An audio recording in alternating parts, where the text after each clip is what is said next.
What if the moment you are living right now has always existed and always will?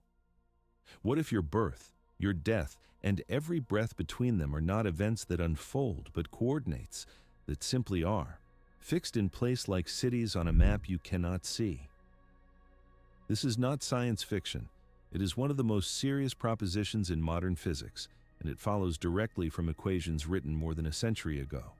The hypothesis is called the block universe, and it suggests that time does not flow at all. The past is not gone. The future is not waiting to happen. Every event in cosmic history occupies its own permanent position in a four-dimensional structure, and the sensation of passage you feel right now may be nothing more than a feature of consciousness moving along a path that was always there. The implications reach into every corner of human experience. If the block universe is correct, then nothing is ever truly lost, but nothing is ever truly chosen either. Your decisions, your memories, your sense of an open future, all of it may be a kind of perspective effect, similar to the way a traveler on a long road perceives a horizon that never actually arrives. Over the next several hours, this investigation will trace how physicists arrived at this idea, what evidence supports it, what problems it solves, and what disturbing questions it leaves unanswered. The journey begins with a simple observation that almost everyone has made, and almost no one has examined carefully. Time feels like it moves, but feelings are not always reliable witnesses to the structure of reality. Consider what happens when you sit beside a slow-moving river. The water appears to flow past you, carrying leaves and sediment downstream, and from your fixed position on the bank, the motion seems obvious and undeniable. Yet, if you were to lift up out of your body and rise high enough into the sky, the entire river would resolve into a single shape, a long curve of water connecting mountains to sea, and the flow you experienced from the bank would become invisible. The river would simply be there, in its full extension, from source to delta, as a single object spread across the landscape. Nothing would be moving, because everything would already be present at once. This is the picture that physicists ask you to consider when they describe the universe. The flow you feel as time passing may be entirely a matter of your position inside the structure, and from a different vantage point, one that no human being has ever occupied, the entire history of existence would resolve into something static and complete. The reason this picture deserves serious attention is not that it sounds poetic or comforting. The reason is that the equations of physics, when read carefully and without prejudice, seem to demand it. Begin with the most basic question that anyone can ask about time. Does it actually move? When you look at a clock, the hands appear to advance, but the advancement is not in the clock itself. The clock is a mechanical or electrical device that produces a sequence of physical states, each one slightly different from the last, and each state exists at its own moment. The hands at noon are not somehow becoming the hands at 1 in the afternoon. They are simply two different configurations of metal and plastic, separated by a duration. The sense that one configuration flowed into the next is supplied by the observer, not by the clock. This distinction sounds subtle, but it is the foundation of the entire problem. Physics describes the world as a collection of states, a state at one moment, a state at another, a state at a third. The equations connect these states, telling us how one is related to the next, but they do not contain any feature that singles out a particular state as the present. There is no variable in any equation of fundamental physics that says now. The mathematics treats every moment with perfect equality, the way a map treats every point on its surface with perfect equality. No spot on a map is more real or more present than any other spot. They are simply locations. If physics treats every moment as a location, then the natural geometric picture is one in which all moments coexist. The past is not behind you, gone forever. It is simply at a different temporal coordinate, the way a city you visited last summer is at a different spatial coordinate. The future is not ahead of you, waiting to occur. It is at yet another coordinate, already in place, although you cannot see it from where you stand. The whole of reality, on this view, is a fixed four-dimensional landscape, and what you call experience is a kind of guided tour through it, a tour whose path was determined long before you set foot on it. The strangeness of this idea cannot be overstated because it conflicts so violently with the most immediate report of consciousness. When you watch a candle burn, you do not see all of its states laid out side by side. You see the flame consume the wax in a particular order, and the order feels intrinsic to the world, not a feature of your own perception. When you remember your childhood, you remember it as something that is past, something that no longer exists. And when you anticipate next week, you anticipate it as something that has not yet come into being.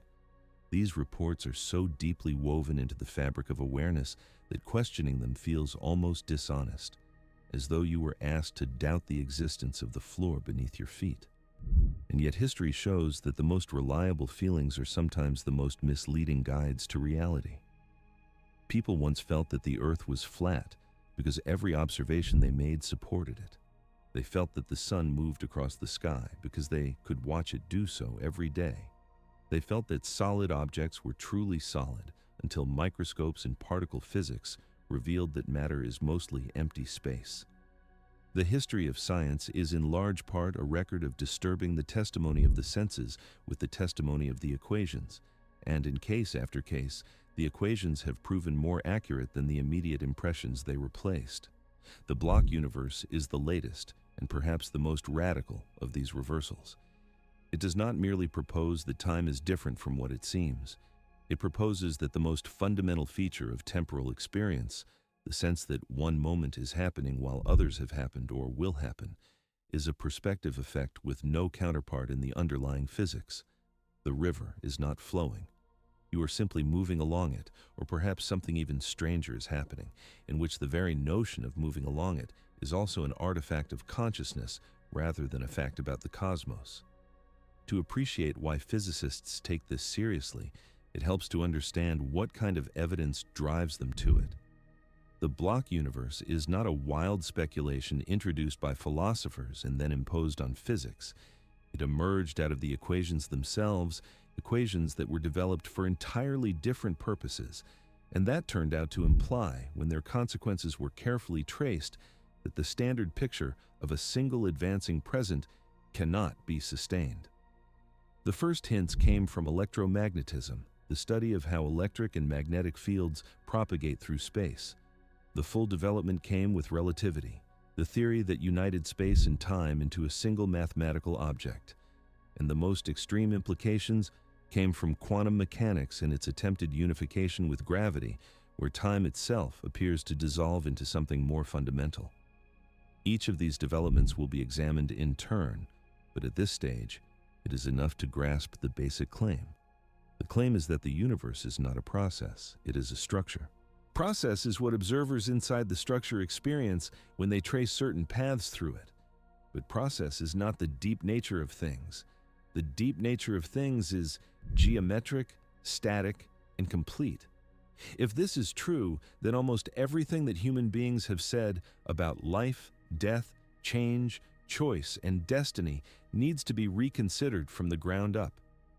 The dead are not gone because their lives still exist at their proper coordinates.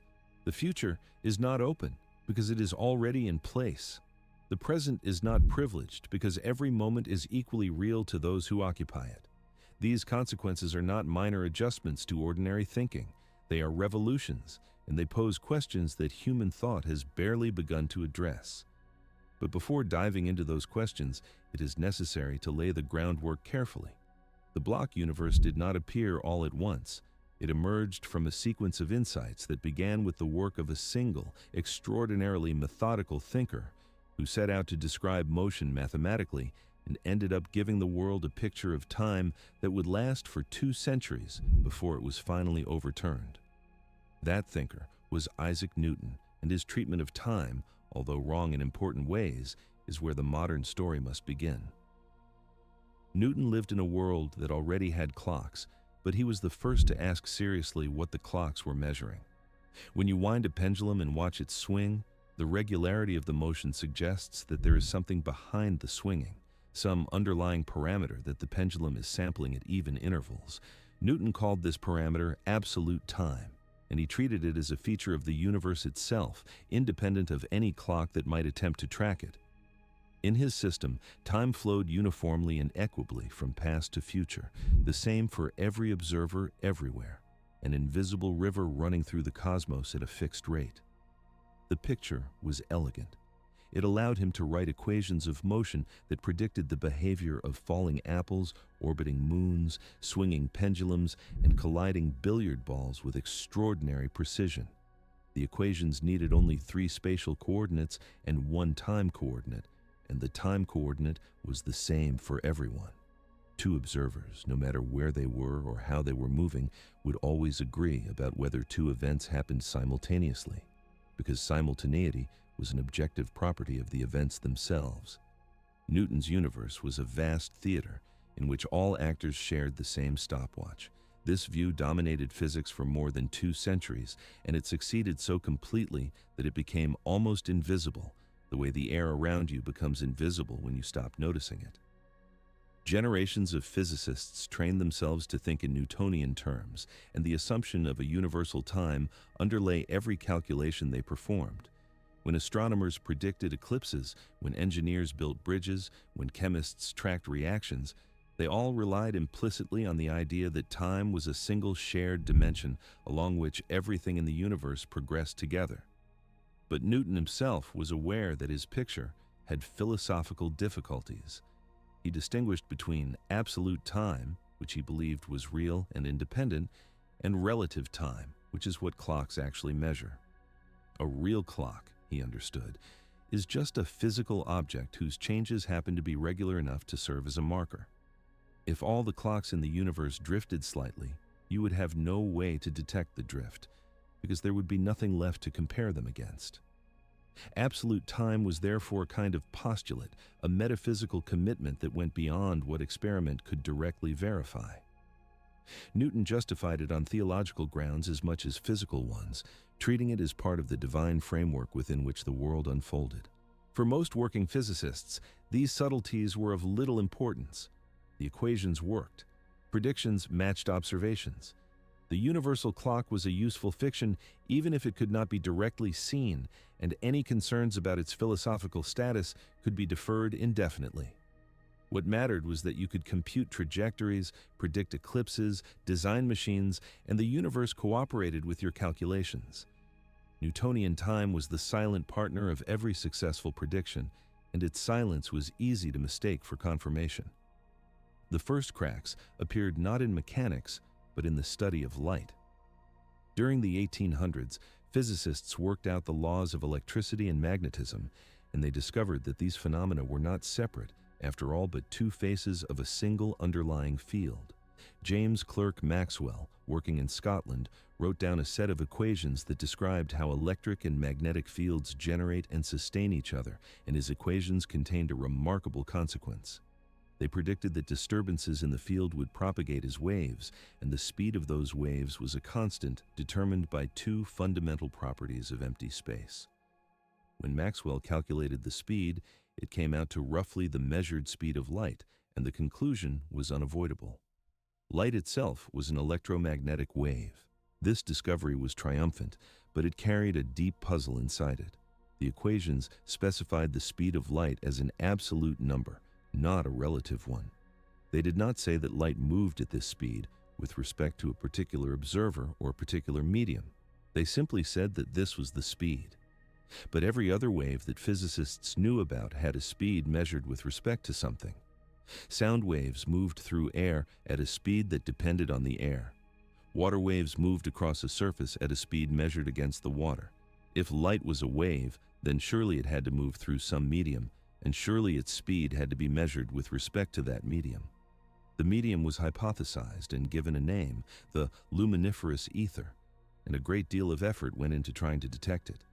The detection was attempted through clever experiments, the most famous of which was performed by Albert Michelson and Edward Morley near the end of the 1800s. The idea was straightforward. If the Earth was moving through the ether, then light traveling in different directions relative to the Earth's motion should have different speeds, just as a swimmer crossing a river feels the current differently depending on which way she is heading. The experiment was designed to detect this difference with extraordinary precision, and it gave a null result. No matter how the equipment was oriented, no matter what time of year the measurement was made, the speed of light came out the same. The ether could not be found, because as far as anyone could tell, there was nothing for it to be. This result was deeply puzzling, and various rescue attempts were proposed. Perhaps the Earth dragged the ether along with it. Perhaps objects contracted in the direction of their motion through the ether in just the right way to mask the effect. These proposals were ingenious but unsatisfying, because each one had to be tuned precisely to cancel out an effect that should have been observable.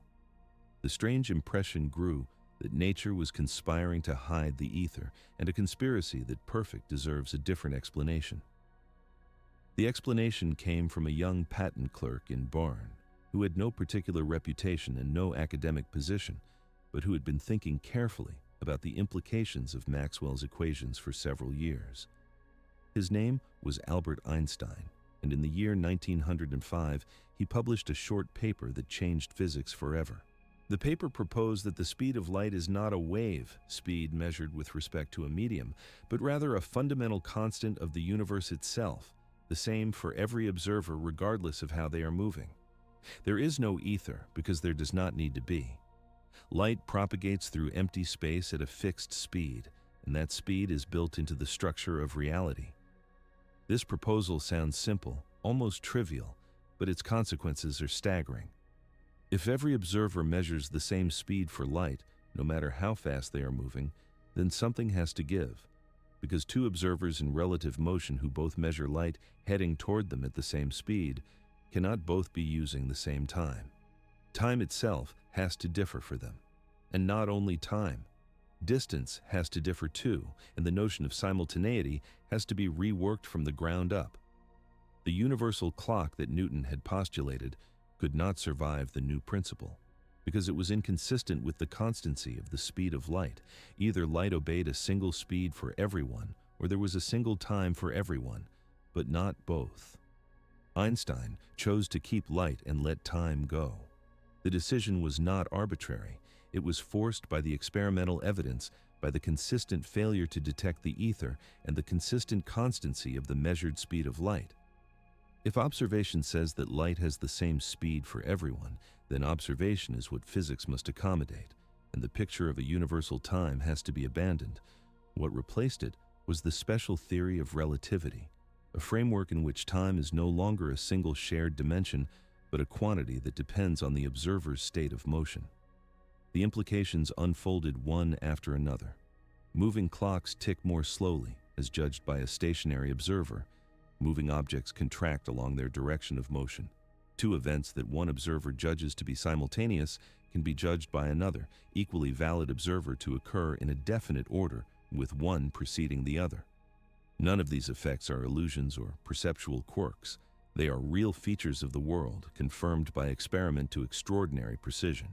Particles in accelerators live longer when they move quickly, because their internal clocks slow down. Atomic clocks flown on airplanes return, showing slightly less elapsed time than identical clocks left on the ground. These are not exotic curiosities. They are everyday consequences of a deep truth about the structure of time. The deepest of those consequences, however, was not the slowing of clocks or the contraction of rulers. It was the death of the universal present. If different observers can disagree about which events are simultaneous, and if no observer is more correct than any other, then there is no objective fact about what is happening now across the universe. The notion of a global present, an instant that sweeps across all of space at once and divides the past from the future, simply does not survive. Each observer carries their own slice of simultaneity, tilted relative to the slices of other observers, and there is no privileged slice that captures the true present. This was the insight that opened the door to the block universe. If there is no objective present, then the picture of a universe in which the present moves forward, leaving the past behind and bringing the future into being, becomes impossible to maintain.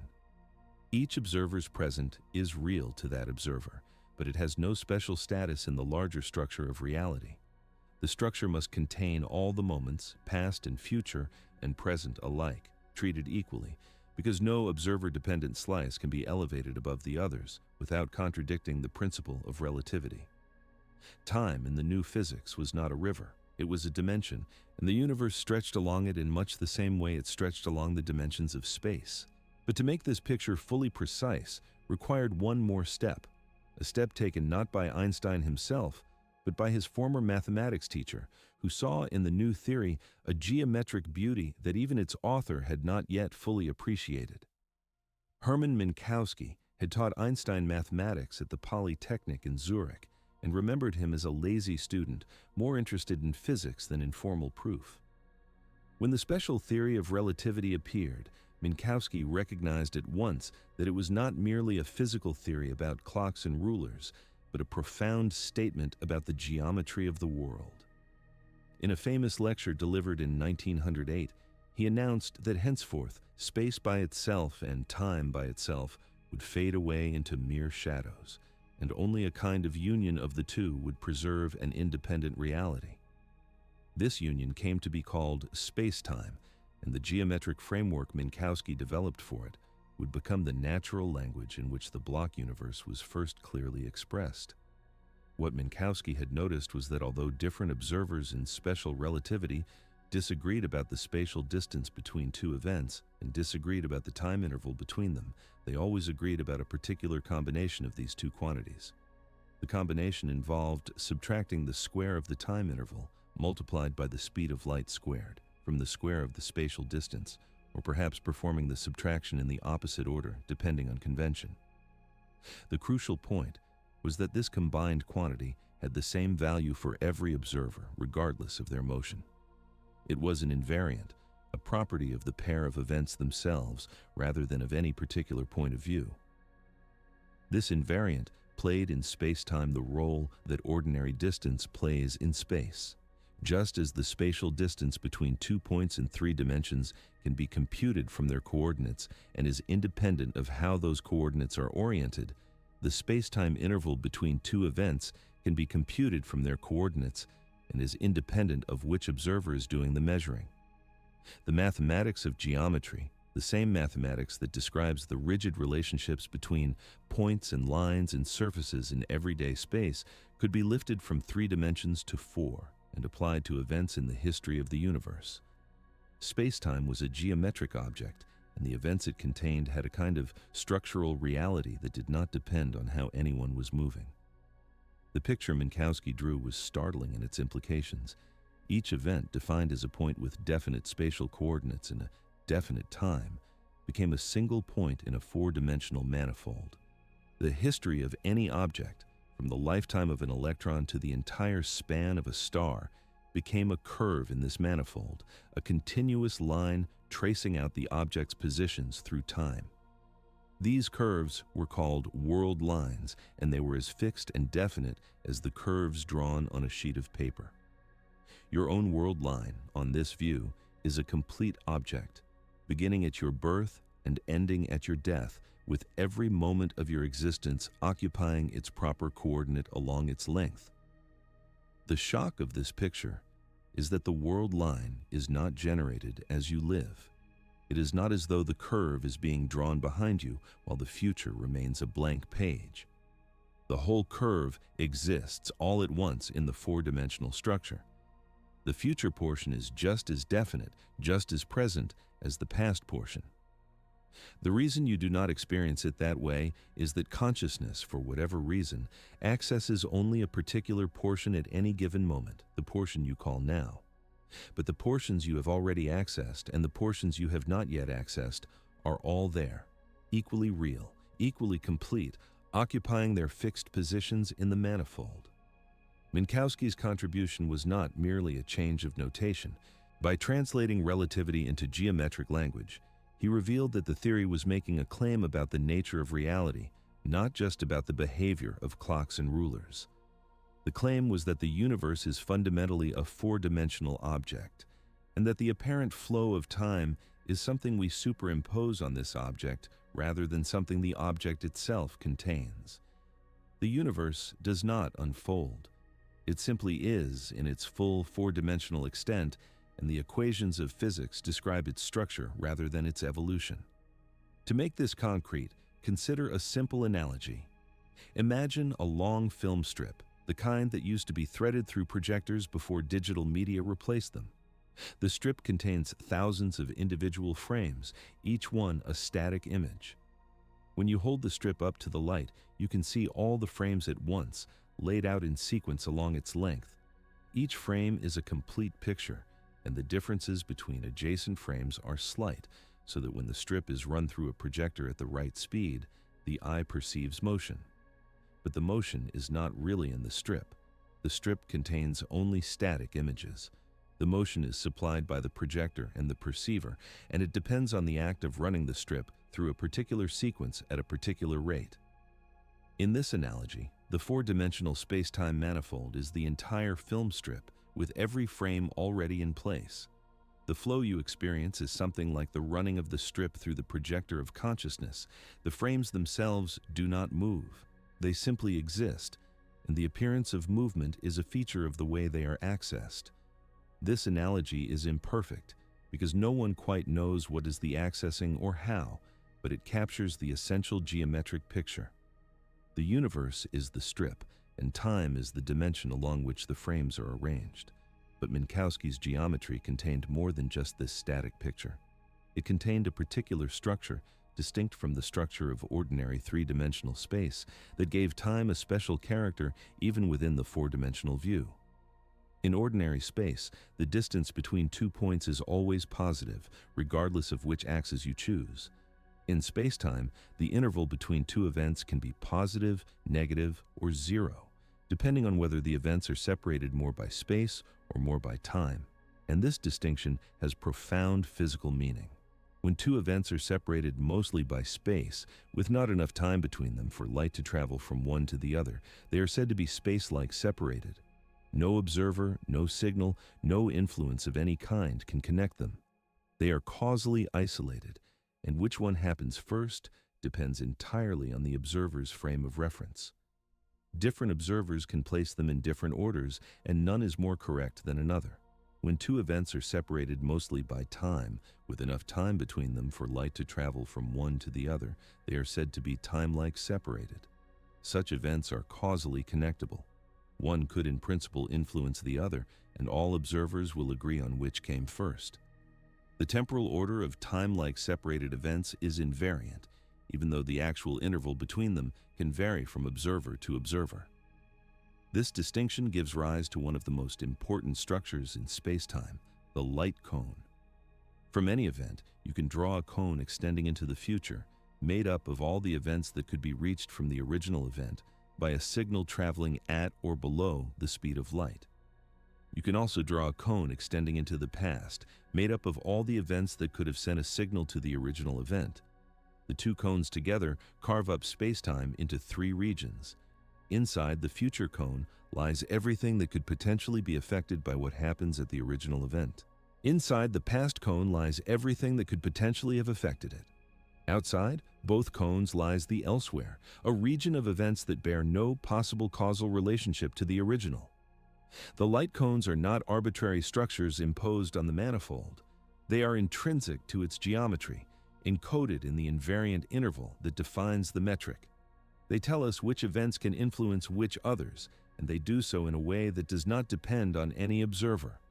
While different observers may disagree about how to slice spacetime into space and time, they all agree about the structure of the light cones. Causality is therefore preserved, even though simultaneity is not. The universe has a definite causal structure, but no definite global present. Within this geometric framework, the block universe interpretation becomes almost natural. If reality consists of events arranged in a 4-dimensional manifold with a definite causal structure, and if no observer can claim to occupy a privileged slice of the manifold called the present, then the most economical description of reality is one in which all events are real and all are equally part of the structure. The alternative, in which only some slice is real and the rest is either gone or not yet, requires picking out a slice without any principled way to do so. Different observers would pick different slices, and none of them could be said to be correct. The simplest resolution is to abandon the privileged slice altogether and admit that the entire manifold exists. This conclusion is sometimes resisted on the grounds that it conflicts with experience, that we obviously do feel time passing and that any theory must accommodate this feeling. The defenders of the block universe respond that the feeling is real, but is a feature of consciousness, not a feature of physics. Physics describes the structure of the manifold. Consciousness, for reasons that remain poorly understood, traces a particular path through the manifold and registers the path as a flow. The two descriptions are not in conflict. They are addressing different aspects of the situation, the objective structure on the one hand and the subjective experience on the other. Yet, this raises a question that physics has not been able to answer. If the manifold is static and complete, what is it that traces the path? What is it that experiences one moment as present and the others as past or future? The mathematics of relativity does not say. It describes the geometry, but it does not contain any feature corresponding to the perceiving subject. Some philosophers have taken this gap as evidence that the block universe view is incomplete, that it leaves out the most important feature of reality, namely consciousness itself. Others have taken it as evidence that consciousness must be understood as something quite different from what we ordinarily take it to be, perhaps as a feature of the manifold rather than a wanderer through it. These questions will be revisited later. For now, the important point is that Minkowski's geometric reformulation of relativity provided the mathematical scaffolding on which the block universe interpretation could be built. The four-dimensional manifold, with its invariant interval and its light cone structure, gave physicists a precise way to describe a universe in which time is a dimension rather than a flow. What remained was to explore the consequences of this picture more deeply, to ask what it implies about specific scenarios and specific phenomena, and to face the philosophical questions it raises about identity, persistence, and the nature of existence itself. The philosophical position that follows from the Minkowski picture is called eternalism, and although the term sounds grand, the idea behind it is quite simple. Eternalism is the claim that all moments of time are equally real. The past, the present, and the future all exist, and none is more privileged than any other. The contrary position, called presentism, holds that only the present moment is real. The past once existed but no longer does, and the future will exist but does not yet. Between these two extremes lies a third option called the growing block view, which will be examined later, in which the past and present are real but the future is not. For now, the focus is on eternalism, because it is the position that flows most naturally from relativistic physics. The first thing to notice about eternalism is that it does not deny that you are currently reading these words. It does not deny that this moment is, for you, the present. What it denies is that this moment has any special metaphysical status beyond being your current location in space-time. Your present is real to you in the same way that your spatial location is real to you. You are here, not there, but the events occurring at other locations are no less real for being elsewhere. They are simply at different coordinates. Eternalism extends this reasoning to time. The events of last year are real, just at a different temporal coordinate. The events of next year are also real, again at a different temporal coordinate. The notion that the past has gone out of existence and the future has not yet come into existence is, on this view, a kind of optical illusion produced by the fact that consciousness occupies only one position in the manifold at a time. To see why this is the most natural reading of relativity, consider what would be required to reject it. A presentist who accepted special relativity would have to specify which moment counts as the present, and the trouble is that different observers would specify different moments. Suppose you are sitting in a chair and a friend is walking past you. According to your frame of reference, an event on a planet 10 light-years away might be happening right now. According to your friend's frame of reference, walking at a different velocity, the event happening right now on that distant planet might be a different event entirely, separated from the first by minutes or even days of planetary time. Both you and your friend are correct within your own frames, and neither has a stronger claim to objective truth than the other. If the present is whatever counts as now, Then your present and your friend's present are different presents, and they slice through space-time at different angles. There is no way to combine them into a single objective present without violating the principle of relativity, which says that no frame is preferred. So the presentist faces a dilemma. Either the present is observer-dependent, in which case there is no fact of the matter about which events are present in any absolute sense, or the present is observer-independent, in which case relativity must be wrong. Since relativity has been confirmed by every experiment performed on it for over a century, the second option is closed. The first option, in turn, undermines the whole notion that only the present is real, because if the present is observer-dependent, then which events are real depends on who is looking, which seems to be a strange way for reality to behave. The eternalist avoids this difficulty by accepting that all moments are real, regardless of any observer's slice. Each observer's present is real to that observer, but the manifold as a whole contains every moment, and no slice is more real than any other. Reality is the four-dimensional whole, not any particular cross-section through it. This view dissolves the dilemma cleanly, and it does so without requiring any modification to the equations of physics. It simply takes those equations at face value and reads off the metaphysics they imply.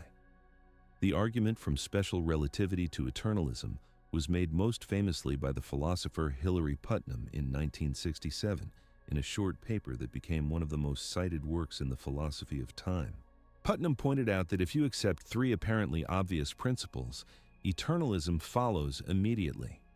The first principle is that whatever is real to you now includes whatever is real to anyone who is real to you now.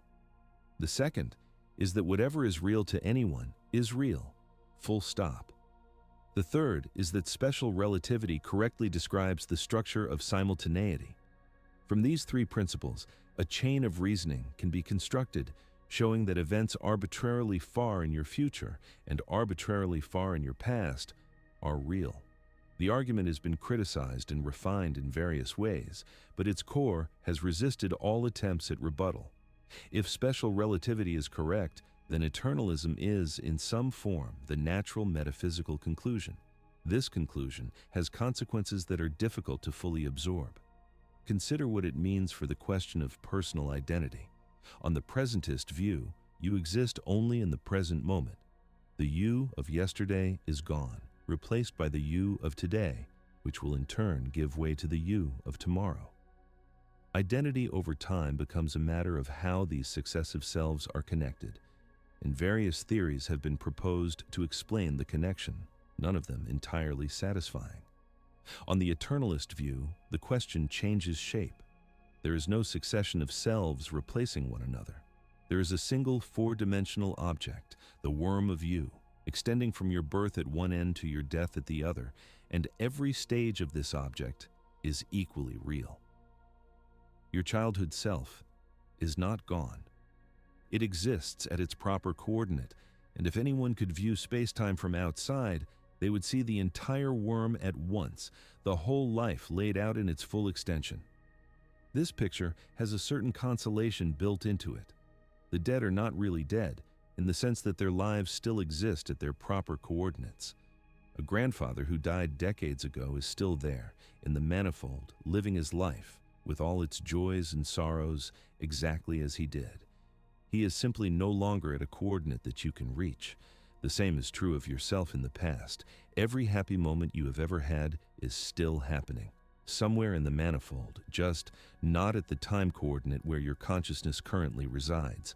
Nothing is lost. Nothing fades. Everything that ever was is in the deepest sense. But the consolation has a darker side. If the past is permanent, so is the future. Every loss you will suffer, every mistake you will make, every moment of suffering that lies ahead of you is already there, in the manifold, waiting at its proper coordinate. You cannot avoid these moments because they are not events that are going to happen. They are events that are, in the same eternalist sense, in which the events of your past are. Your future is not open. It is fixed, complete, already there, and your sense that you can shape it through your choices is itself a feature of the manifold, with the choices you will make being just as definite as the choices you have already made. This is where the eternalist picture begins to feel disturbing. The disturbance is not because the picture is ugly or unfamiliar, but because it conflicts so sharply with the way human beings make sense of their lives. We treat the future as a domain of possibility, a space within which our actions matter, a region of reality that we are partly responsible for shaping through our choices. If the future is already in place, this self-understanding looks like a delusion. We are not shaping anything. We are simply enacting what was always going to happen, walking along a path that was drawn before we were born and that we cannot deviate from no matter what we do. Whether this conclusion is correct and whether it actually undermines anything important about human agency will be considered carefully later. For now, it is enough to register that eternalism raises these questions with unusual force and that they cannot be dismissed as mere philosophical mischief. They follow from physics that has been confirmed in laboratories around the world, physics whose predictions have been tested to extraordinary precision and have never failed. The block universe is not a speculation that physicists indulge in for fun. It is a serious candidate for the deepest description of reality, supported by the same equations that explain the bending of light around the sun and the slowing of time in gravitational wells. There are, of course, objections to eternalism, and not all physicists or philosophers accept it. Some argue that the manifold view is a useful mathematical fiction, a way of organizing data, but should not be read as a literal description of what exists. Others argue that some additional structure must be added to the manifold, something that picks out a present moment or distinguishes the past from the future, even if this addition has no observable consequences within current physics. Still, others argue that the apparent passage of time is itself a clue that current physics is incomplete and that a future theory will explain the flow rather than dismiss it as illusion. These objections are serious and they will be examined in due course. But the weight of the evidence as it currently stands is on the side of eternalism. The mathematics of relativity treats all moments equally. The experiments confirm the theory. The philosophical attempts to preserve a privileged present have not produced a consistent alternative that respects the data. Until something changes, the block universe is the picture that physics presents, and the burden lies on those who would reject it to explain why the equations should not be taken at face value. The path forward leads deeper into the structure of space-time, into the geometry of light cones, the consequences of relative simultaneity, and the strange thought experiments that show just how thoroughly the classical notion of time has been overturned. Each of these explorations will sharpen the picture further, and each will raise new questions about what it means to live inside a universe that, in the deepest sense, may not be unfolding at all. The structure that gives eternalism its precise mathematical shape is the light cone, and to appreciate its centrality, it helps to begin with the simple fact about light, from which everything else follows. Light travels at a fixed speed, and nothing in the universe travels faster. This is not merely a property of light or of any other electromagnetic signal. It is a structural feature of space-time itself, a kind of universal speed limit that constrains every form of causal influence. Whatever can carry a signal, whatever can transmit an effect from one place to another, must do so at or below this speed. The constraint is absolute, woven into the geometry of the manifold, and its consequences shape every aspect of how events relate to one another. Imagine a single event, a flash of light occurring at a particular point in space at a particular instant in time. From this event, light spreads outward in all directions, expanding as a sphere whose radius grows at the speed of light. If you draw the situation on a diagram with one spatial dimension on the horizontal axis and time on the vertical axis, the expanding sphere becomes a pair of lines fanning outward from the event, forming a triangular region that points upward into the future. If you also include the past, you can draw another triangle pointing downward, representing all the events from which a light signal could have arrived at the original event in time to coincide with it. Together, the two triangles form a double cone with the original event at its apex. In four-dimensional spacetime, the cone is not really a cone in the everyday sense, but a higher dimensional structure with the same essential properties. The future cone of any event consists of all events that the original event could potentially influence by sending out a signal at or below the speed of light. The past cone consists of all events that could have influenced the original by sending a signal that arrived in time. Outside both cones lies a vast region called the elsewhere, which contains all events that are causally disconnected from the original. They cannot have affected it, and it cannot affect them, because no signal could have made the journey within the available time. This causal structure is intrinsic to spacetime. It does not depend on which observer is looking. While different observers may disagree about how to slice spacetime into space and time, they all agree about which events lie within the future cone of which others, which lie within the past cone, and which lie in the elsewhere. The light cones are objective features of the manifold, encoded in the metric that defines distance and duration. They are the skeleton on which the rest of the geometry hangs. What makes the light cone structure so important for the block universe view is the way it preserves causality while abandoning simultaneity. The events outside the light cone of any given event are not in any meaningful sense before or after it. Different observers will assign them different temporal orders, and none of these orders is preferred. Two events that are space-like separated cannot influence each other, and their relative timing is therefore a matter of perspective rather than a feature of the world. Events inside the light cone, by contrast, have an objective temporal order. All observers agree that the cause precedes the effect, even though they disagree about how much time separates the two. This combination of features, an objective causal order combined with a relative ordering of unrelated events, is exactly what eternalism requires. If the entire manifold is real, then the question of which events come before which others must be answered carefully. For events that can affect each other, there is a definite answer. For events that cannot, there is no observer-independent answer, and the question itself loses its sharp meaning. The manifold is structured by causal relationships, not by a single global time, and this structure is consistent across all observers because it is built into the geometry rather than imposed by any frame. To make this structure tangible, consider what light cones imply about your own situation right now. At this moment, you occupy a particular point in space-time. From that point, your past light cone extends backward, encompassing every event that could have influenced you up to now. The light from a star 10 light-years away takes 10 years to reach you, so when you look at that star tonight, you are seeing it as it was a decade ago. The image is real, the photons are arriving now, but the star itself, at this moment, lies outside your past light cone. It is in your elsewhere, and you have no access to its current state. By the time light from the star's present moment reaches you, 10 years from now, you will have moved along your world line to a different point, and the stars now will have become its then. The same logic applies to every distant object you have ever seen. The sun you observe is the sun of about 8 minutes ago. The galaxies you photograph through telescopes are galaxies of millions or billions of years ago. The cosmic microwave background, the faint glow that fills the sky in every direction, is light from the universe as it existed roughly 14 billion years ago, when atoms first became stable enough to allow photons to travel freely.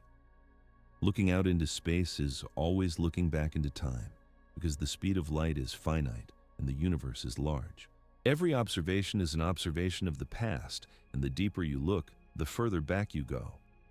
This is more than a curious fact. It illustrates something profound about the structure of spacetime.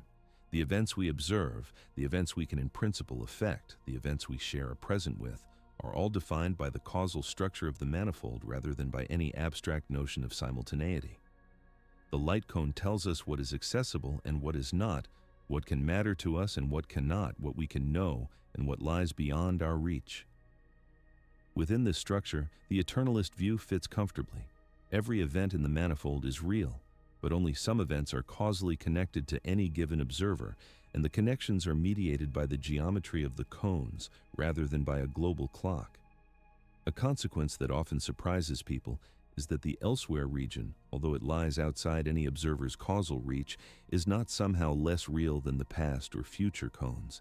It contains events that are real, that occur at definite space-time coordinates, that have their own light cones extending into their own pasts and futures.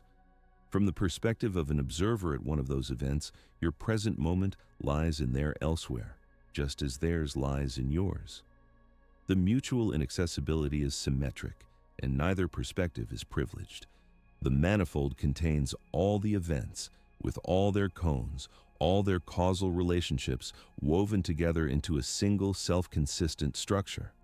The light cone structure also imposes important limits on what is possible within the universe.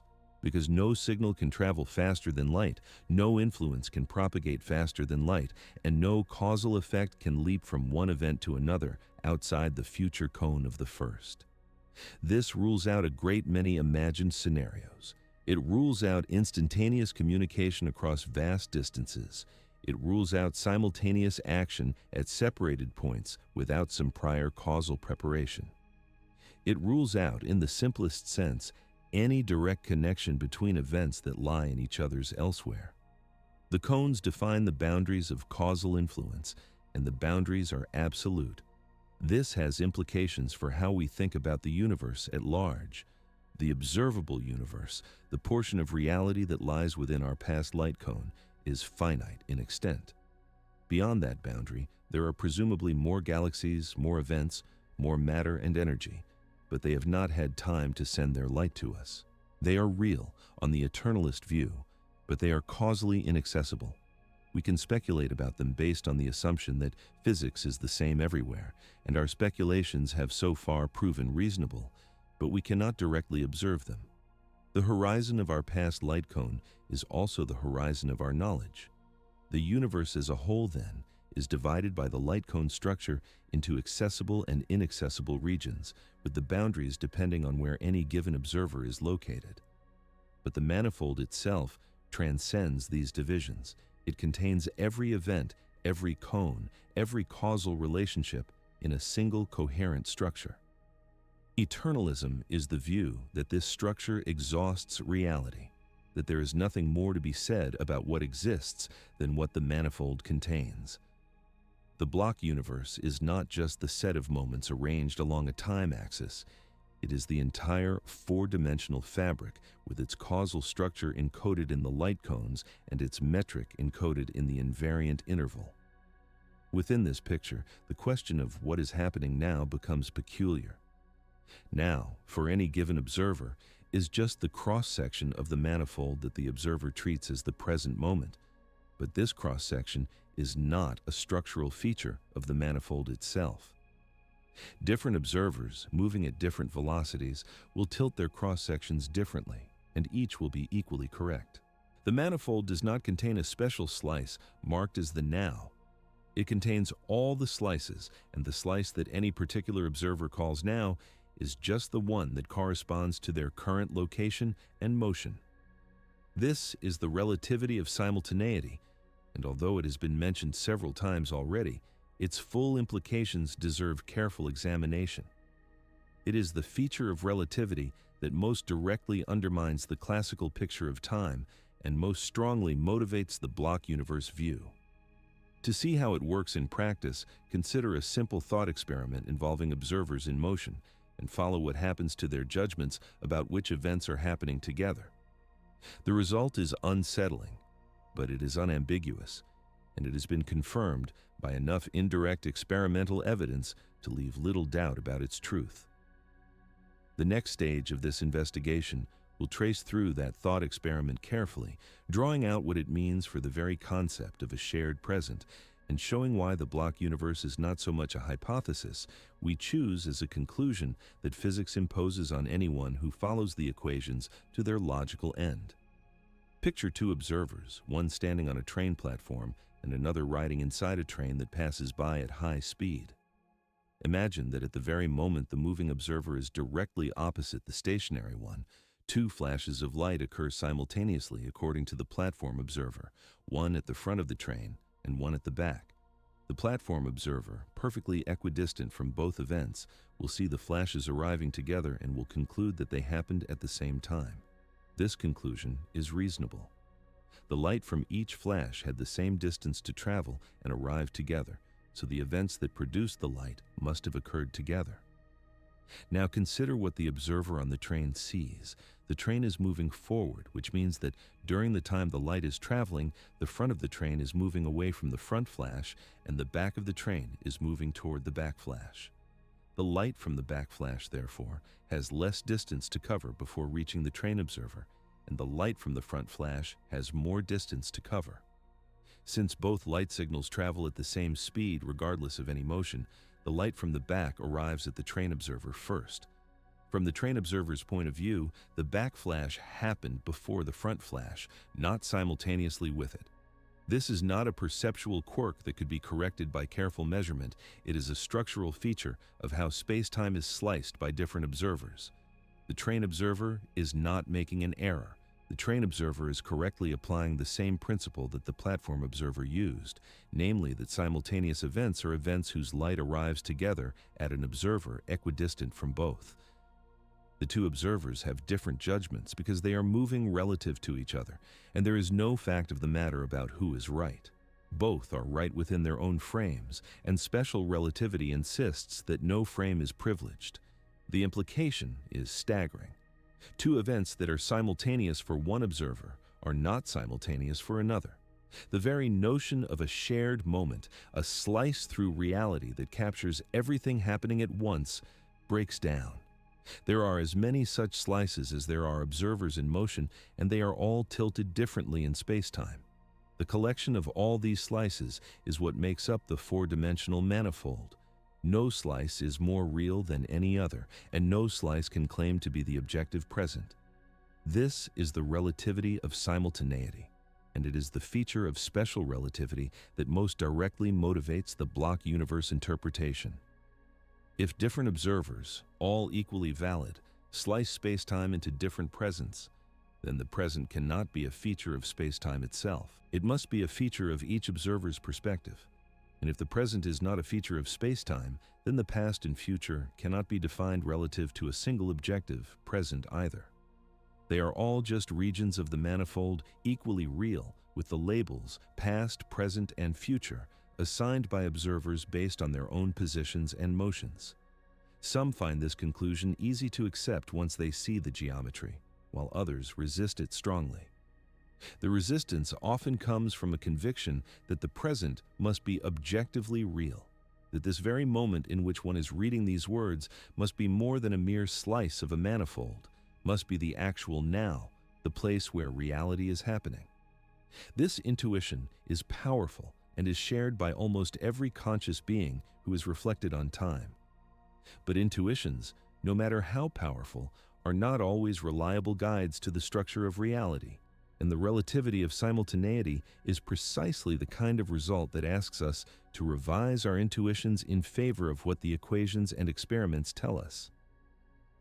To see just how strange the relativity of simultaneity becomes when applied to large distances, consider a thought experiment first proposed by the philosopher Roger Penrose, often called the Andromeda paradox or the Rayet-Dyke-Putnam argument.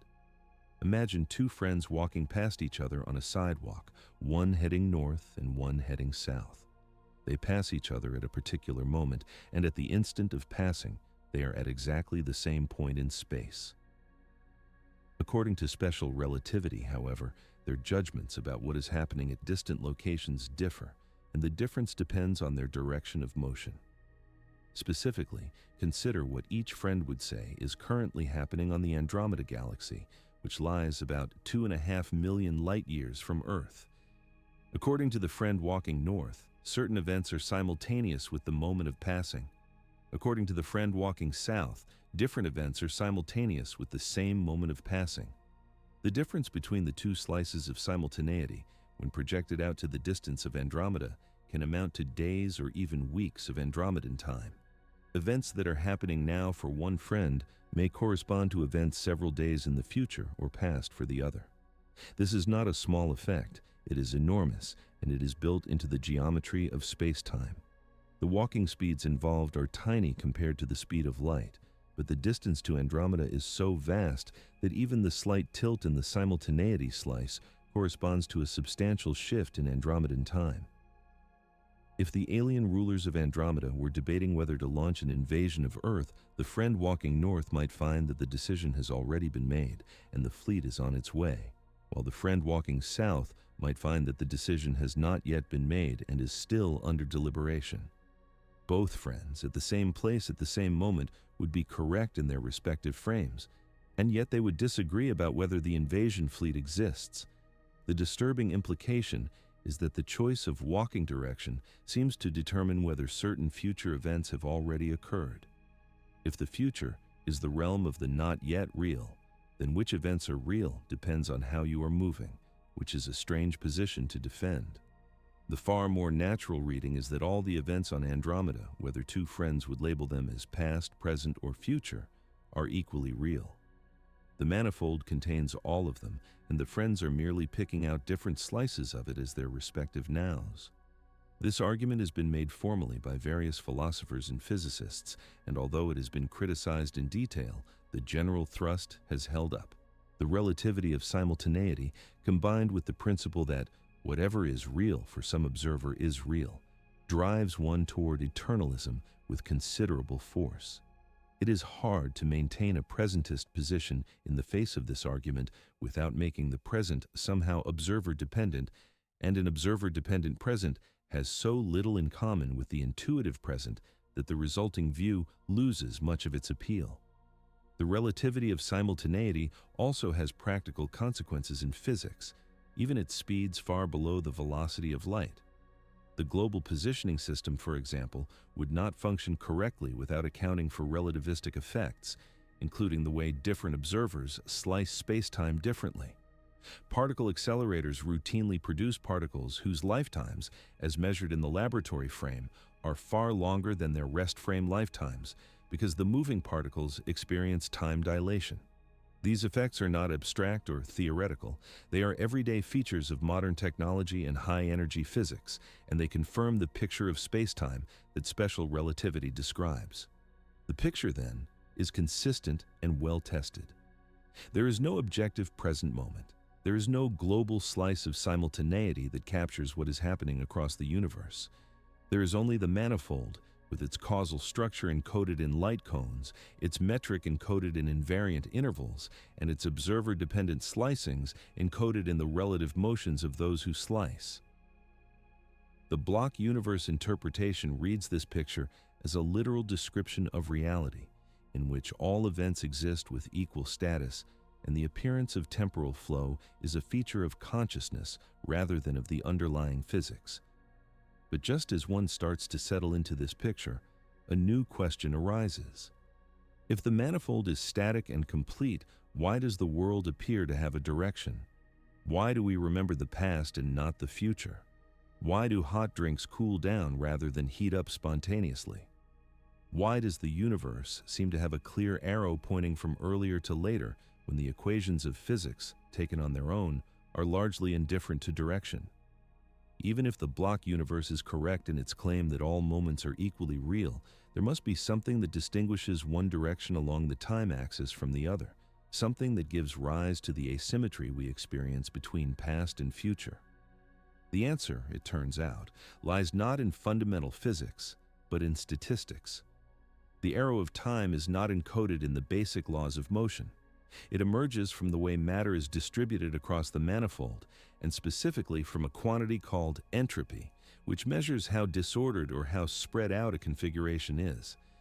The story of how entropy gives rise to temporal asymmetry, how it shapes our experience of past and future, and how it fits within the block universe picture is one of the most beautiful and unsettling chapters in modern science. It connects thermodynamics to cosmology, physics to information theory, and ultimately to the very nature of conscious experience itself, raising questions about why the universe began in such a special state and what that initial condition implies about the structure of reality. To follow this thread carefully is to confront, perhaps more directly than any other approach, the puzzle of why time feels the way it does. The puzzle of the arrow of time begins with a strange asymmetry between the laws of physics and the world they describe. If you write down the fundamental equations governing the motion of particles and fields, you find that they are almost perfectly symmetric in time. The equations of classical mechanics, the equations of electromagnetism, the equations of general relativity, the equations of quantum mechanics, all of them allow processes to run forward or backward with equal mathematical legitimacy. If you film the collision of two billiard balls and play the film backward, the reversed motion still satisfies the equations of mechanics. Nothing in the underlying physics tells you which direction is forward and which is backward. And yet the world we experience is profoundly asymmetric. Eggs break but do not unbreak. Coffee cools but does not spontaneously reheat. People age but do not grow younger. Buildings collapse but do not assemble themselves from rubble. Memories accumulate of the past but not of the future. Every macroscopic process you can think of has a clear direction, and reversing the direction produces something that looks absurd, even though the underlying particle motions could in principle be reversed without violating any law of physics. Where does this asymmetry come from? The answer, developed over the course of the 1800s and refined through the 20th century, is that the arrow of time emerges from a statistical principle rather than from a dynamical law. The principle is the second law of thermodynamics, which states that the entropy of an isolated system tends to increase over time. Entropy is a measure of how disordered a configuration is, or more precisely, how many microscopic arrangements are consistent with a given macroscopic appearance. A neatly stacked deck of cards has low entropy because there is essentially only one arrangement that counts as neatly stacked. A shuffled deck has high entropy because there are vastly many arrangements that all count as shuffled. The second law says that systems tend to move from low entropy configurations toward high entropy ones, simply because there are so many more high entropy arrangements available. This is not a fundamental law in the same sense that the equations of motion are. It is a statistical regularity, a statement about what is overwhelmingly probable rather than what is strictly necessary. In principle, a shuffled deck could spontaneously rearrange itself into perfect order through the random motions of its cards, but the probability of this happening is so small that we never observe it. In principle, a broken egg could reassemble itself if all its molecules happen to move in just the right way, but the number of ways the molecules could fail to do this is incomparably larger than the number of ways they could succeed. So the egg stays broken, and we say that the entropy increased. The connection between this statistical principle and the arrow of time becomes clear when you ask why entropy increases rather than decreases. The mathematics shows that entropy is overwhelmingly likely to increase from any given low entropy state because there are so many more high entropy states for the system to evolve into. But the same mathematics also shows that entropy was overwhelmingly likely to have been higher in the past as well, for the same reason. If you take a low entropy configuration and ask what its history was, the most probable answer is that it came from a higher entropy state through a fluke of statistical fluctuation. Yet, this is not what we observe. We observe that low entropy states evolve into higher entropy states going forward, and that they came from even lower entropy states going backward. This requires an explanation, and the explanation appears to lie in cosmology. The universe began, as far as we can tell, in an extraordinarily low entropy state. The early universe, just after what is conventionally called the Big Bang, was a hot, dense, and remarkably uniform mixture of particles and radiation. This uniformity was a low entropy condition because in a universe with gravity, uniform distributions are actually highly ordered. Gravity tends to clump matter together, and the more clumping there is, the higher the entropy. A perfectly smooth distribution of matter has low entropy compared to a clumpy distribution with stars, planets, and black holes. The early universe was smooth, and as it has evolved, it has become clumpier, with matter collecting into galaxies, stars, and ultimately black holes, which are the highest entropy objects known. The arrow of time, then, points away from this initial low entropy state. We remember the past because the past has lower entropy than the present, and forming memories requires a system to record information, which is itself an increase in entropy of the surrounding environment. We anticipate the future based on patterns derived from past experience, but we have no direct access to the future because the future has higher entropy and the information channels point the wrong way. The asymmetry between past and future is, on this view, a thermodynamic asymmetry rooted in the special initial conditions of the universe. This is a remarkable conclusion because it locates the source of temporal direction not in the structure of time itself, but in a particular fact about how matter is arranged within the manifold. The block universe picture treats time as a dimension along which events are arranged, with no intrinsic direction. The arrow of time is then explained as a feature of the distribution of matter across that dimension, with the entropy gradient pointing in a particular direction simply because one end of the manifold contains a low entropy state and the other does not. The direction of time is, so to speak, a property of the contents of the manifold rather than of the manifold itself. This reconciliation between the block universe and the arrow of time is elegant, but it raises a deeper question. Why did the universe begin in such a low entropy state? If entropy is overwhelmingly likely to be high, then the initial condition of the universe is statistically anomalous, and demanding such an anomalous condition seems like a strange way to set up a cosmos. Various proposals have been made to explain the low initial entropy. Some appeal to inflation, the rapid expansion of the early universe that may have smoothed out initial irregularities.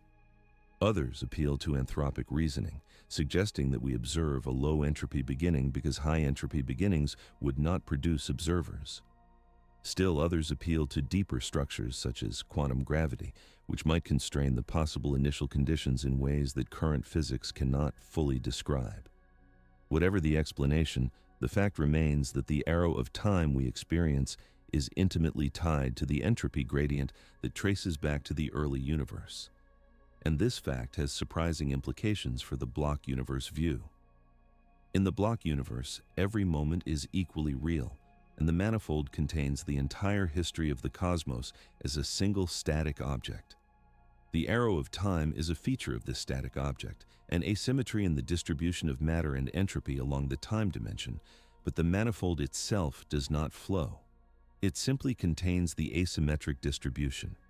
The flow we experience is, once again, a feature of consciousness, of the way our minds process the entropy gradient and construct the sense that one direction is forward and the other is backward. This raises the curious question of what consciousness actually requires in order to perceive time as flowing. The answer, as far as physics and neuroscience can currently tell, has to do with the formation of memories. Memories are records encoded in the structure of the brain of past states of the world. Forming a memory requires a thermodynamic process in which information from the environment is transferred to the brain and stored in a way that can be retrieved later.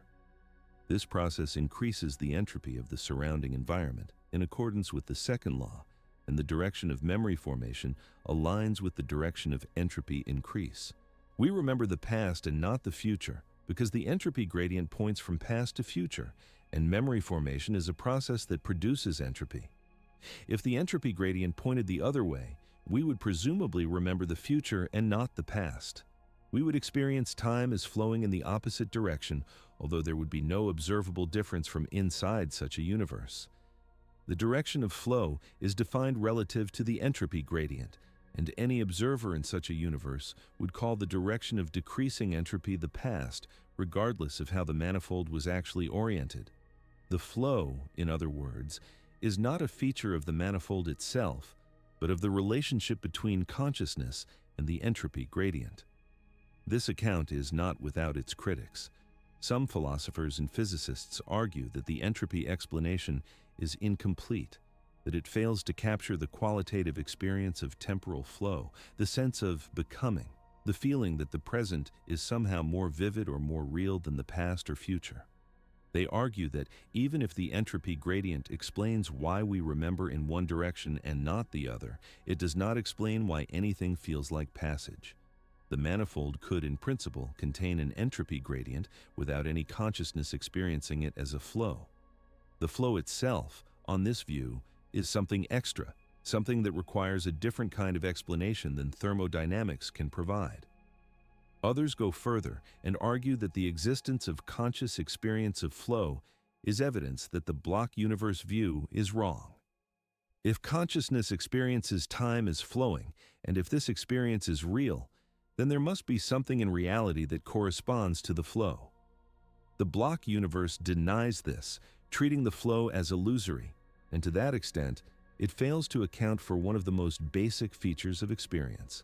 This is a powerful objection, and it cannot be dismissed easily, but it also cannot be made too strongly without falling into the trap of demanding that physics conform to intuition. Many features of reality have turned out to be different from what intuition suggests, and the experience of flow may be another such feature. The most cautious position is that the experience of flow is real and is connected to the entropy gradient, but that the precise nature of this connection remains an open question. Physics tells us that the manifold is static and that the arrow of time emerges from thermodynamic asymmetry. Phenomenology tells us that consciousness experiences time as flowing in a particular direction. The relationship between these two descriptions is not yet fully understood, and figuring it out may require advances in both physics and the science of consciousness.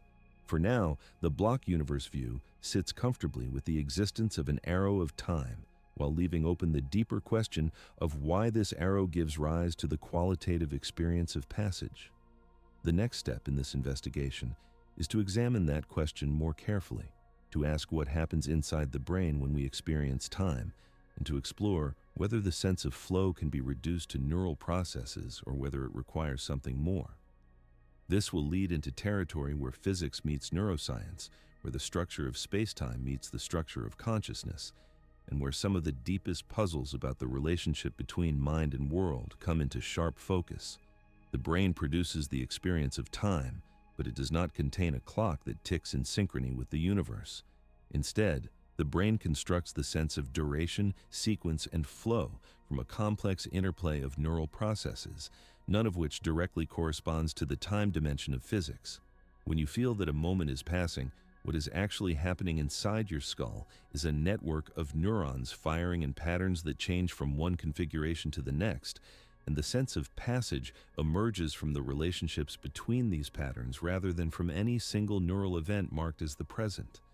To understand how this works, consider what happens when you watch a ball roll across a table. Your visual system receives a continuous stream of information from your retinas, but the information is not processed all at once.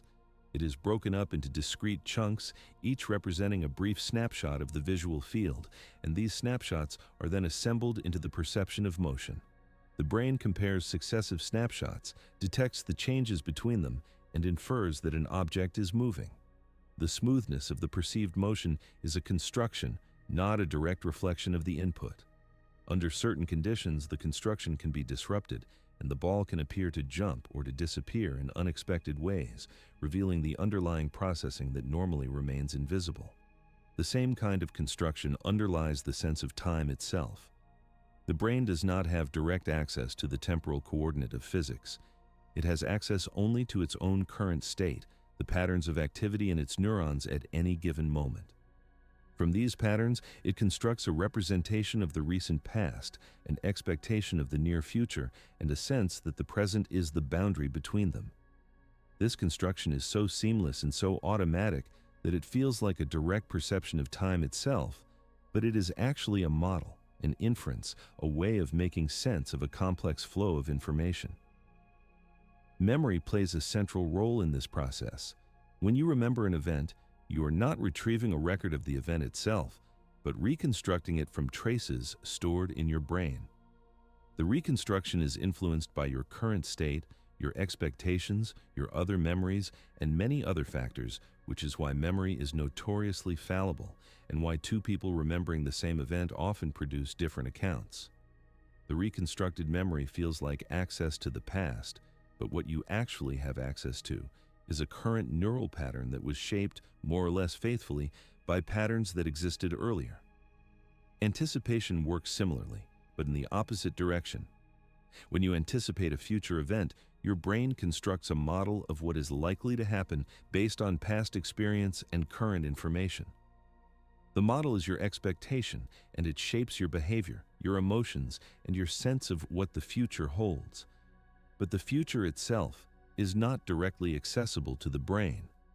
Only the model is, and the model is a current neural pattern, not a glimpse of what is yet to come. Between memory and anticipation lies the sense of the present, which is itself a construction. The brain integrates information over a brief window, on the order of fractions of a second, and treats the integrated whole as a single moment. This window is not infinitely thin. It has a duration, sometimes called the specious present, during which different sensory inputs can be combined into a unified experience. When you hear a melody, you do not hear each note in isolation. You hear them as parts of a continuous phrase, with the earlier notes still present in some sense and the later notes anticipated. The melody is experienced as a single perceptual unit, even though it unfolds over time, because the brain constructs a model of the phrase that spans a temporal interval. This construction has interesting consequences for how the block universe might be experienced. If the manifold contains all moments equally, and if consciousness is somehow tracing a path through it, then what consciousness experiences at any point along the path is determined by the neural patterns at that point. These patterns include traces of earlier patterns, anticipations of later patterns, and a current configuration that integrates them into a sense of the present. The flow of time on this view is the felt quality of moving through a sequence of such configurations, each one containing memory of the past and expectation of the future as part of its structure. The interesting puzzle is, what does the moving? The neural patterns themselves are static configurations of matter at definite space-time coordinates. They do not move through the manifold. They simply exist at their respective points. The path through the manifold is just the world line of the brain, a curve that connects the various neural configurations into a continuous trajectory. From outside the manifold, if such a perspective made sense, the entire world line would be visible at once, with all the neural patterns laid out along it. The flow you experience would not be visible as flow, because there would be nothing flowing. There would only be the configurations in their fixed positions. This is a deeply strange picture, and it forces a question that physics cannot answer. What is it about consciousness that allows it to experience the configurations as a flow? Why does the world line, as traced by a conscious being, feel like a journey rather than a static curve? The mathematics of relativity does not contain consciousness, and the equations make no reference to subjective experience. Yet subjective experience is what we have, and it presents the world to us as flowing.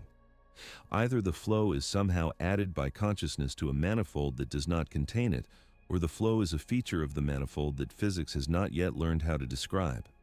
Different thinkers have taken different positions on this question. Some argue that consciousness adds the flow as a kind of perspective effect, similar to the way a traveler on a road experiences distance traveled, even though the road itself is stationary. The road exists in its full extent, but the traveler accesses only one point at a time, and the accessing produces the felt sense of progression. On this view, the flow of time is to consciousness what motion is to a traveler on a fixed road. The road does not move. The traveler does not really move either in any absolute sense, but the experience of moving is real and is generated by the relationship between the traveler and the road. Others argue that this account is too dismissive of the felt quality of flow. They point out that the experience of time passing is not just a matter of accessing different positions in succession. It has a particular phenomenal character, a feeling of becoming, of being present in a moment that is somehow more vivid than the moments around it. This phenomenal character, they argue, is not captured by the analogy of a traveler on a road, because the traveler does not feel that her current position is more real than the position she has already passed or has yet to reach. The traveler simply moves.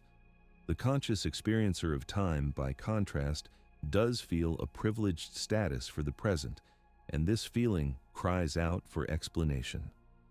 One response to this objection is to argue that the feeling of privilege is itself part of the construction. The brain generates a sense of vividness and immediacy for the current moment, because the current moment is what the brain is processing at any given time. The earlier moments are accessed as memories, which are less vivid and less immediate by their nature. The later moments are accessed as expectations, which are even more abstract. The asymmetry between the present and the surrounding moments is a result of the way the brain processes information, with current processing being most vivid because it is most directly tied to current sensory input and current motor planning.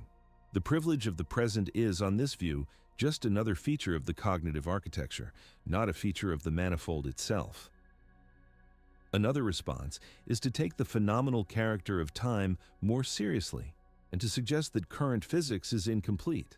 If consciousness experiences time as flowing, and if this experience cannot be fully reduced to neural processing of static configurations, then perhaps there is something missing from the physical picture. Perhaps the manifold is not the whole story, and reality contains additional structure that physics has not yet captured. This is a more radical position, and it requires a willingness to accept that current physics, despite its enormous successes, may be missing something fundamental about the nature of time. Various attempts have been made to develop such positions, including theories that introduce a primitive notion of becoming or that propose new dynamical structures within the manifold, but none has yet gained widespread acceptance.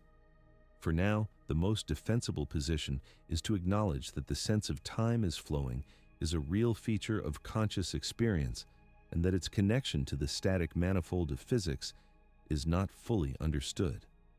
The block universe accounts for the geometry of spacetime and the asymmetry of the entropy gradient, but it does not yet account for the felt quality of flow. Whether this gap can be filled by a more sophisticated account of consciousness or whether it requires a deeper revision of physics itself remains an open question. The investigation will continue to take both possibilities seriously, recognizing that the story is not yet complete. What can be said with confidence is that the sense of flow is not a direct perception of an objective feature of the world. It is a construction generated by the brain from a complex interplay of memory, anticipation, and current processing. Whether or not the manifold flows, our experience of it does, and the difference between these two facts is one of the most challenging puzzles in the philosophy of time. The static manifold and the flowing experience must somehow fit together, and figuring out how is a project that crosses the boundaries between physics, neuroscience, and philosophy of mind. But just as one starts to settle into this account of consciousness and time, a new layer of strangeness opens up. The picture so far has treated the manifold as a smooth, classical structure, with definite events at definite coordinates and definite relationships between them. Quantum mechanics, however, suggests that this picture is incomplete. At very small scales, events do not have definite properties until they are measured, and the relationships between them obey rules that defy classical intuition. When we look at time at the quantum level, we find that the simple block universe picture has to be modified, perhaps profoundly. The next step in this investigation is to consider what quantum mechanics says about time and how its strange behaviors might fit into, or perhaps undermine, the block universe view. Quantum mechanics presents a picture of the world that is so different from classical physics that it requires almost everything to be rethought, and the treatment of time is no exception. In classical physics, every particle has a definite position and momentum at every moment, and its trajectory through spacetime is a well-defined curve.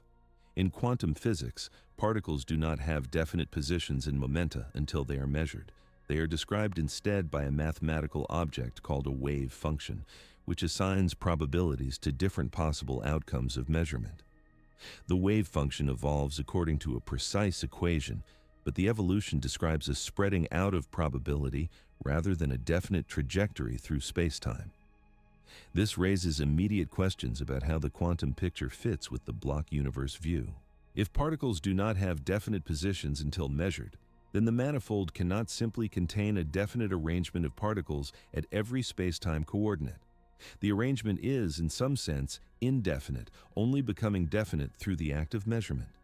And yet measurement is itself an event in spacetime, one that happens at a particular coordinate, and the result of the measurement, once obtained, is a definite outcome that joins the rest of the determinate facts about the world.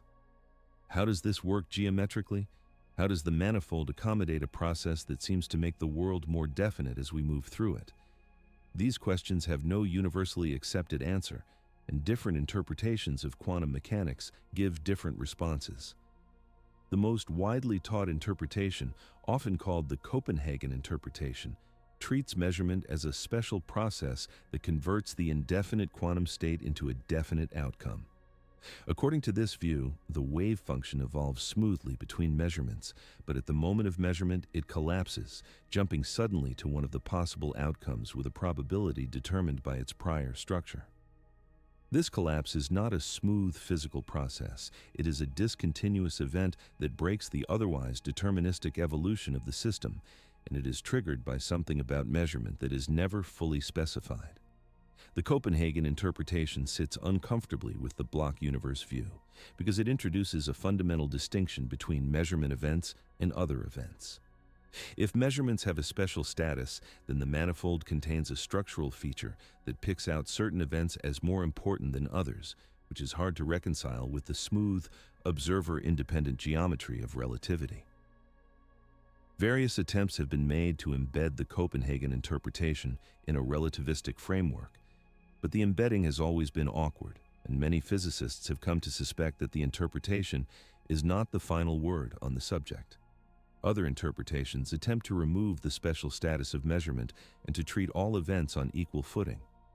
One such interpretation is the many worlds view proposed by Hugh Everett in the 1950s.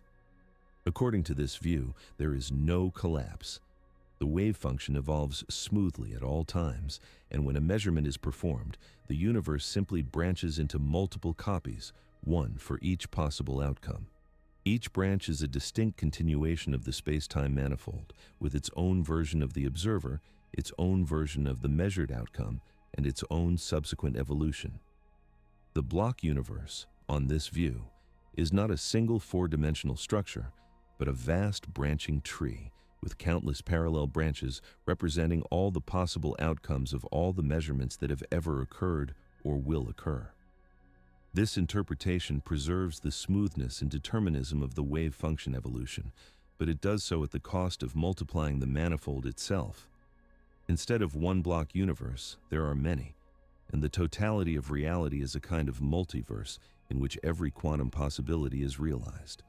Whether this is more or less acceptable than the Copenhagen alternative depends on one's tolerance for ontological excess and one's willingness to accept that one's own consciousness is constantly splitting into multiple copies, each living out a different version of the future. The mathematics is consistent, but the philosophical implications are vast, and they go well beyond what the block universe interpretation alone proposes. Other interpretations exist as well. The de Broglie-Bohm theory, also called pilot wave theory, posits that particles do have definite positions at all times, but their motions are guided by a wave function that determines their behavior in a deterministic but non-local way. The transactional interpretation, developed by John Cramer, treats quantum events as emerging from a kind of negotiation between waves traveling forward and backward in time, with the apparent direction of causation being a product of the negotiation rather than a fundamental feature of physics. The consistent histories approach treats quantum mechanics as a calculus of histories rather than of states, with each possible history being assigned a probability, and the actual history of the world being one among many. Each interpretation has its strengths and weaknesses, and each suggests a different way of fitting quantum behavior into the block universe framework. What all these interpretations share is the recognition that quantum mechanics presents a genuine challenge to the simple classical picture of a manifold filled with definite events. The challenge is not just about the indeterminacy of measurement outcomes. It is about the very notion of locality, of definite events occurring at definite space-time coordinates with definite causal relationships to other events. Quantum mechanics suggests that some of these classical assumptions may need to be modified or even abandoned, and the modifications have profound implications for how time and causation are understood. One of the most striking features of quantum mechanics is the phenomenon of entanglement, in which two or more particles become correlated in such a way that the state of one cannot be described independently of the state of the others, even when they are separated by large distances. When a measurement is performed on one of the entangled particles, the state of the other is determined immediately, regardless of the distance between them. This does not violate the speed of light limit, because no information can be transmitted through the correlation, but it does suggest that the quantum world is not as cleanly localized as the classical picture would have it. The entangled particles seem to participate in a single quantum state that spans whatever distance separates them, and the measurement on one determines the state of the other in a way that does not fit easily into the local picture of spacetime. In the block universe context, entanglement raises questions about how the manifold encodes the relationships between distant events. If two events are entangled, then the outcomes of measurements on the entangled particles are correlated in ways that cannot be explained by any local mechanism. The correlations are real, they have been confirmed by extensive experiments, and they violate certain bounds, called the Bell inequalities, that any local theory must satisfy. The implication is that nature is not local in the classical sense. There are connections between distant events that go beyond what local interactions can produce, and these connections must somehow be accommodated within the geometry of the manifold. Some physicists have suggested that quantum entanglement is a clue to the deeper structure of spacetime itself. The idea is that the manifold of relativity is not the final layer of reality, but is built up out of more fundamental quantum entities whose entanglement gives rise to the geometric structure we observe. On this view, space and time are not primary but emergent, arising from patterns of quantum correlations that exist at a deeper level. If this is correct, then the block universe is itself a derived structure, a higher-level description of something more fundamental, and the proper description of reality is in terms of quantum entities and their entanglements, rather than in terms of events and their space-time coordinates. This is a speculative view, but it is supported by a number of theoretical developments in recent decades. Researchers studying black holes and quantum gravity have found suggestive connections between entanglement entropy and the area of geometric surfaces, hinting that geometry itself might be encoded in patterns of quantum entanglement. The holographic principle, developed by physicists working on string theory and quantum gravity, proposes that the information content of a region of space can be encoded on its boundary, suggesting that the apparent three-dimensionality of space is in some sense an illusion produced by lower-dimensional information.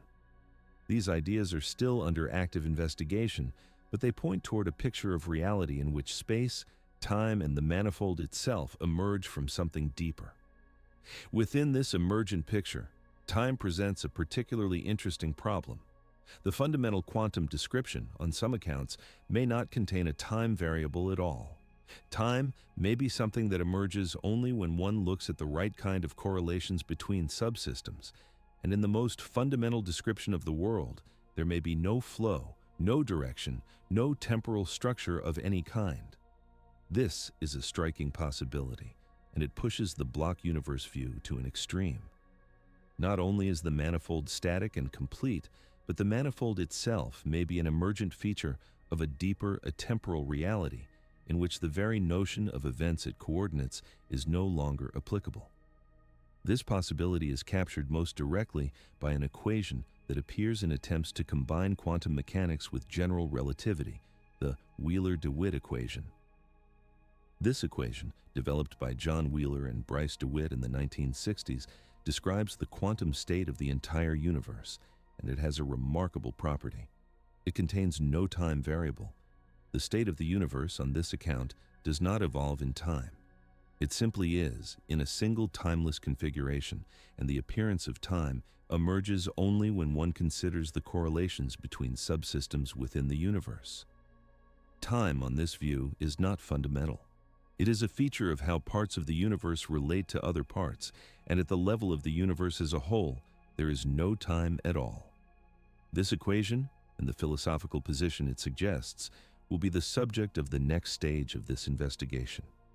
The implications are profound, and they push the block universe view from a claim about the geometry of spacetime to a claim about the very nature of reality itself.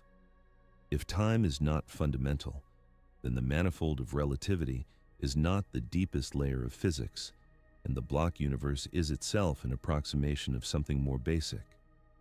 The journey now leads into the strangest territory yet explored, where time as we know it dissolves and the universe is revealed, perhaps, as a single timeless object, whose every detail is fixed not by any process of becoming, but by the very structure of its existence. The Wheeler-DeWitt equation arose from an attempt to combine the two great frameworks of 20th century physics, general relativity and quantum mechanics, into a single unified theory. General relativity describes spacetime as a dynamical entity that bends and stretches in response to matter and energy. Quantum mechanics describes matter and energy as obeying probabilistic rules at small scales. Combining the two requires applying quantum principles to spacetime itself, treating the geometry of the manifold as a quantum object that does not have a definite shape until measured. The resulting theory, called canonical quantum gravity, is technically demanding and full of conceptual difficulties, and the Wheeler-DeWitt equation is its fundamental dynamical equation. When one writes down this equation and examines its structure, one finds that it has a peculiar form. In ordinary quantum mechanics, the dynamics of a system are governed by an equation that describes how the wave function changes with time. The time variable appears explicitly, and the equation tells you how to evolve the wave function from one moment to the next. In the Wheeler-DeWitt equation, this time variable is absent. The equation is a constraint on the wave function of the universe, and it does not describe evolution at all. It describes a single static configuration that satisfies a particular mathematical condition, and the configuration is the entire universe, including all the events at all the times. This absence of time is sometimes called the problem of time in quantum gravity, and it has generated extensive debate among physicists and philosophers. Some have argued that the absence of time is a feature, not a bug, and that it correctly captures something deep about the nature of reality. The universe, on this view, is fundamentally timeless. The appearance of time is an emergent phenomenon, arising from the way subsystems within the universe correlate with one another, but at the level of the universe as a whole, there is no time. The entire history of the cosmos is contained in a single timeless quantum state, and the flow we experience is a feature of how parts of this state relate to other parts. Others have argued that the absence of time is a sign that the theory is incomplete or incorrectly formulated, and that a proper theory of quantum gravity will somehow restore time to its fundamental status. Various attempts have been made to derive an effective time variable from the structure of the equation, treating one of the variables as a clock and using it to parameterize the evolution of the others. These attempts have had limited success, and the problem of time remains one of the central unsolved problems in theoretical physics. The status of time in quantum gravity is genuinely unclear, and different researchers have different views about what the resolution will look like. Regardless of which interpretation eventually proves correct, the Wheeler-DeWitt equation pushes the block universe view to an extreme. If time is not fundamental, then the manifold of relativity is not the deepest layer of physics.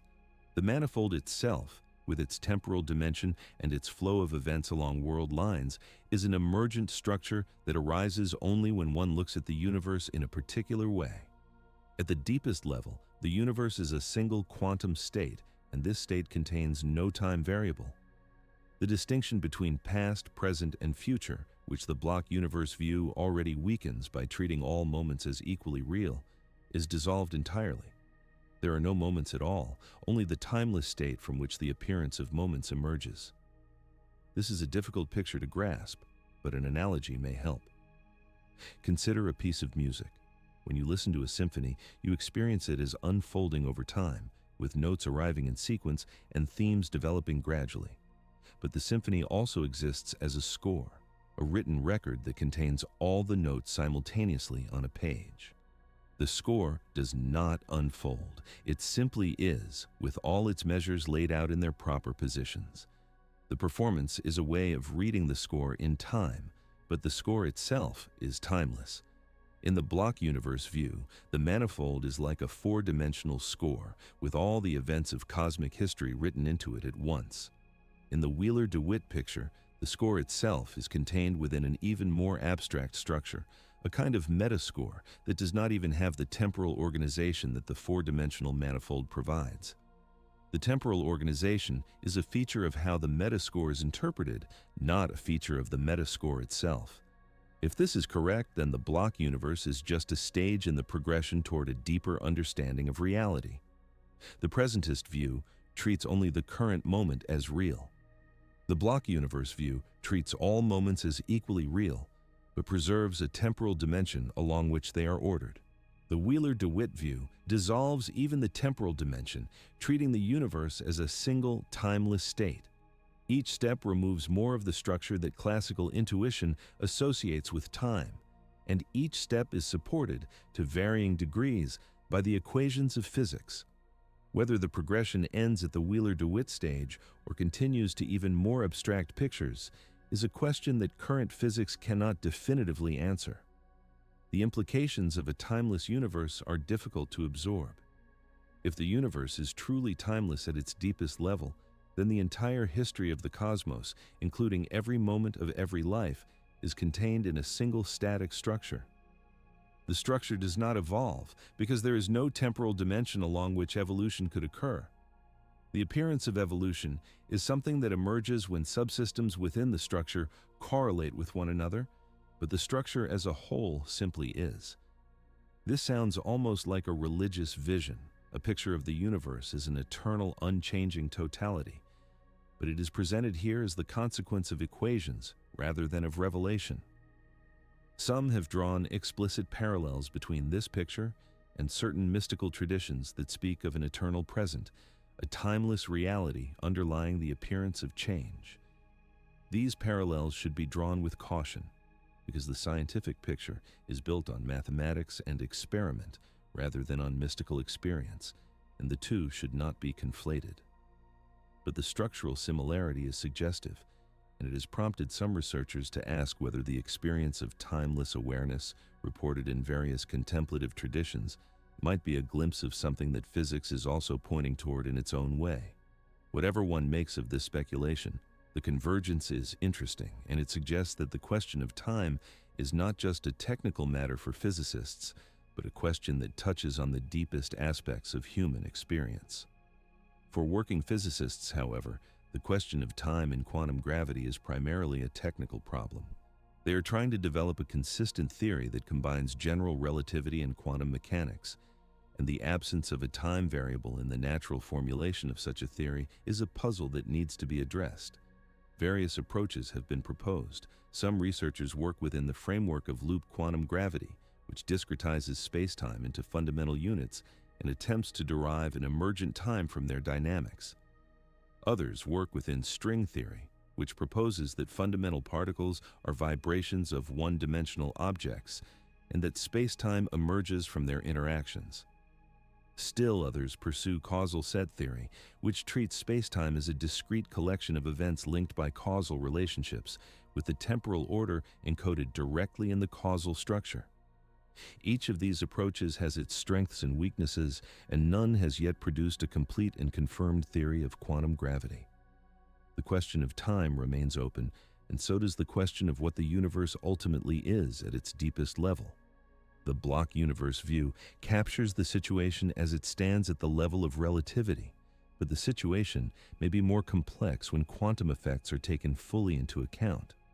The simplest version of the block universe, with its smooth four-dimensional manifold and its definite events at definite coordinates, may turn out to be an approximation, a useful description for many purposes, but not the final word on the structure of reality.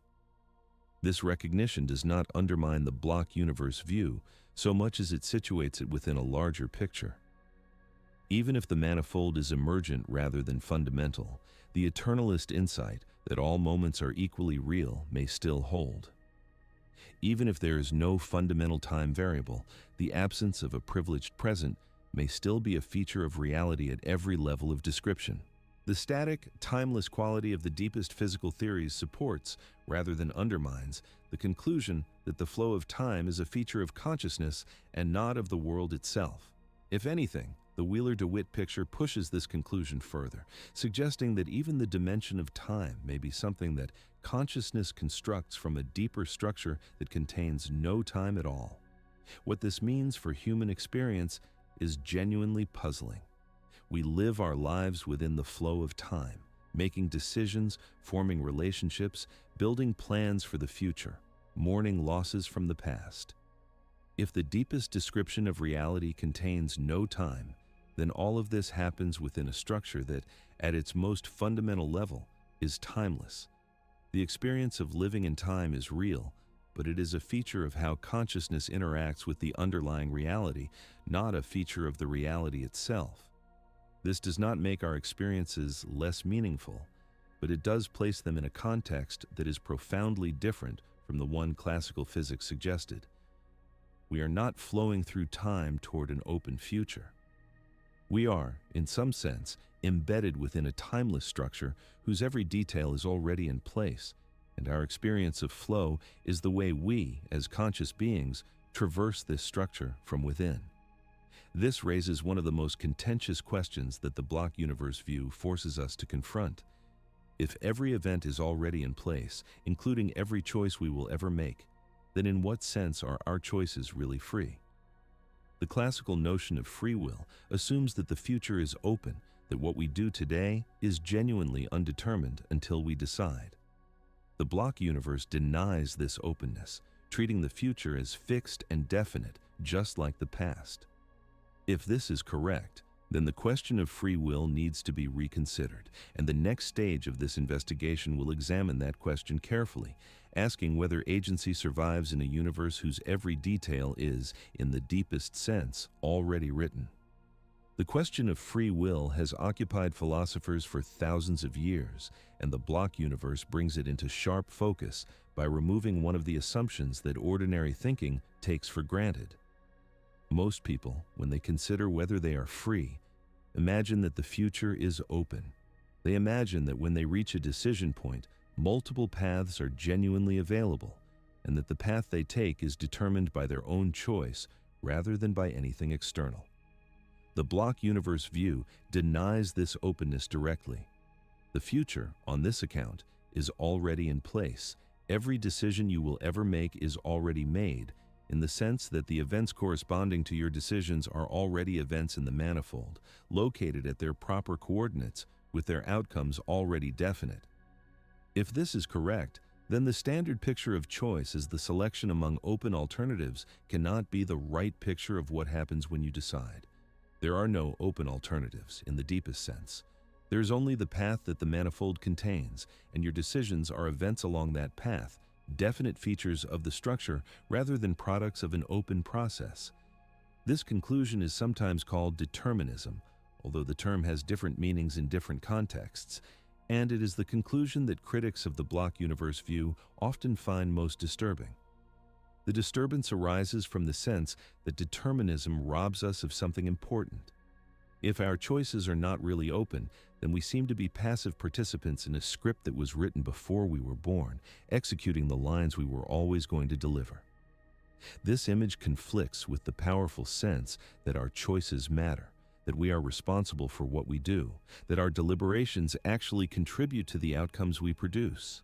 If the outcomes are fixed regardless of our deliberations, then the deliberations themselves seem to be empty exercises, and the moral and practical significance we attach to choice seems to evaporate. Philosophers have grappled with this tension for centuries, and the response that has emerged most clearly within contemporary philosophy is called Compatibilism. The compatibilist position is that free will is compatible with determinism, that the kind of freedom we actually have and care about does not require the future to be open in any metaphysical sense. According to compatibilists, what makes a choice free is not its undetermined character, but the way it is produced. A choice is free if it issues from the agent's own deliberations, desires, and reasons without external coercion. Whether the deliberations are themselves part of a deterministic structure is, on this view, beside the point.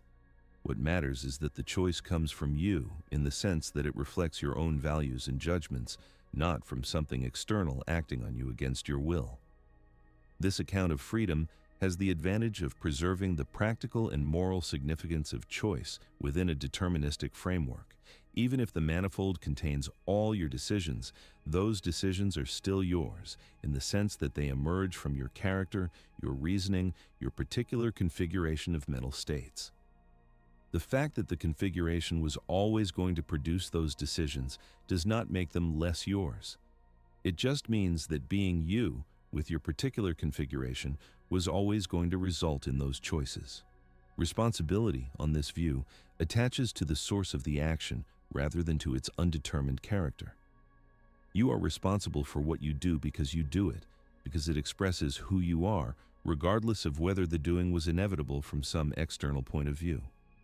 Compatibilism has its critics, who argue that this conception of freedom is too thin to be worth wanting.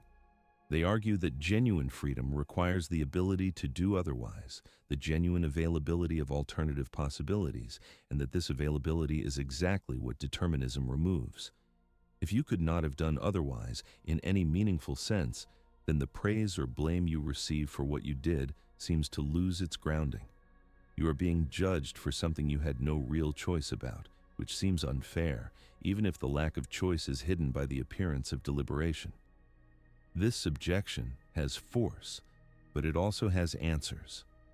One answer is that the relevant sense of could have done otherwise is not a metaphysical one, but a counterfactual one.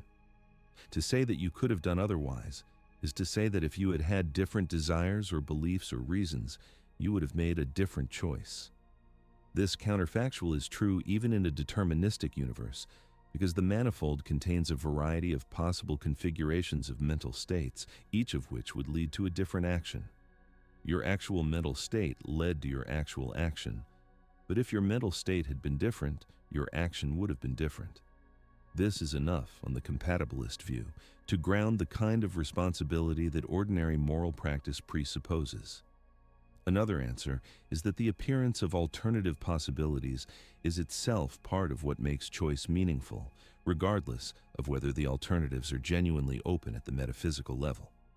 When you deliberate, you consider multiple options, weigh their merits, and select the one that seems best.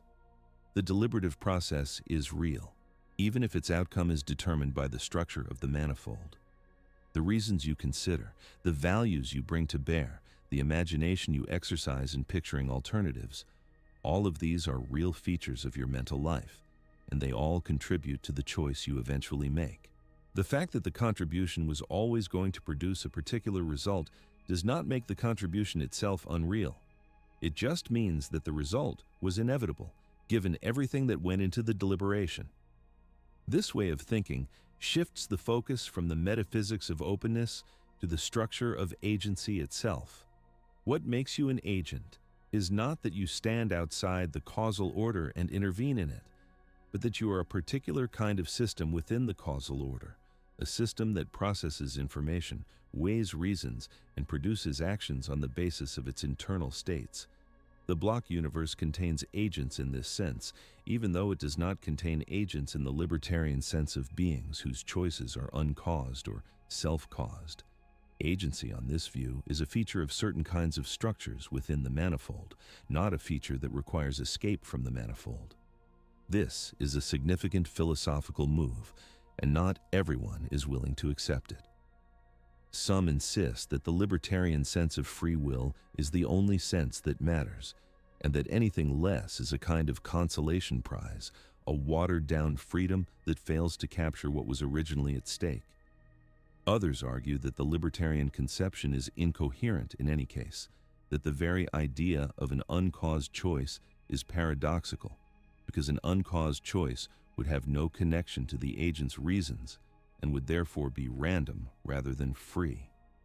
On this view, libertarian freedom is not just unavailable in a deterministic universe, but unavailable in any universe, because it does not correspond to any coherent conception of what choice could be.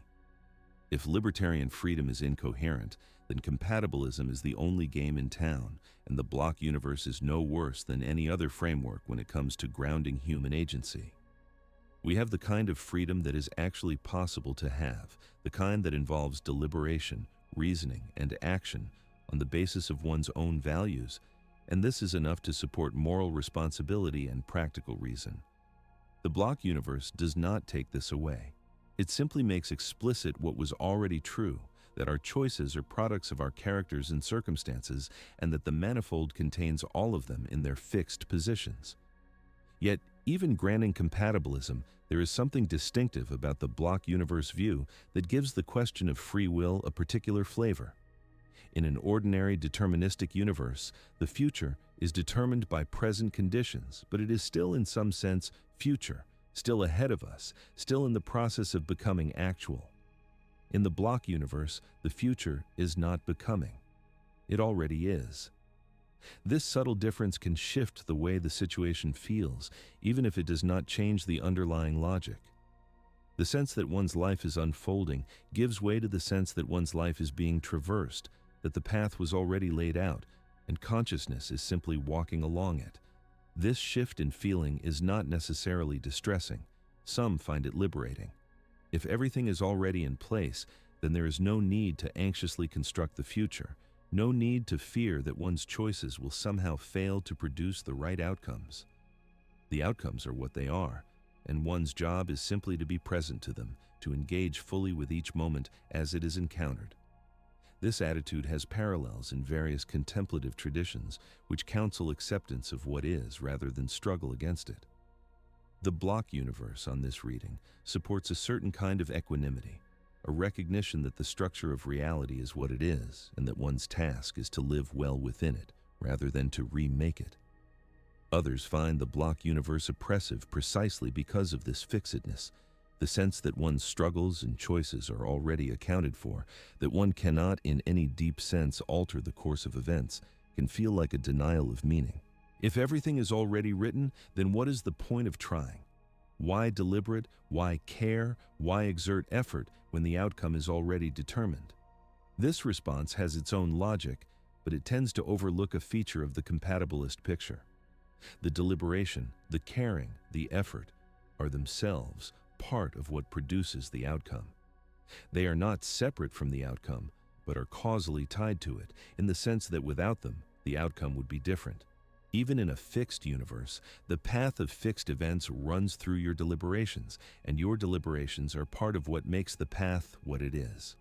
Whether one finds the block universe liberating or oppressive depends in part on how one frames the question.